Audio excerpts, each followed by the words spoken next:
Io sono stato correndo rapido, ho detto alle spalle. Che dicevi, no?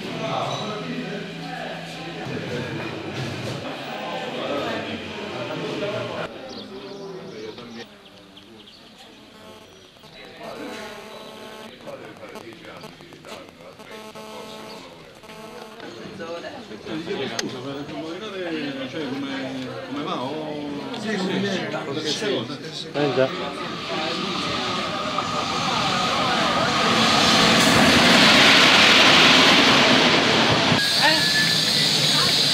Shop.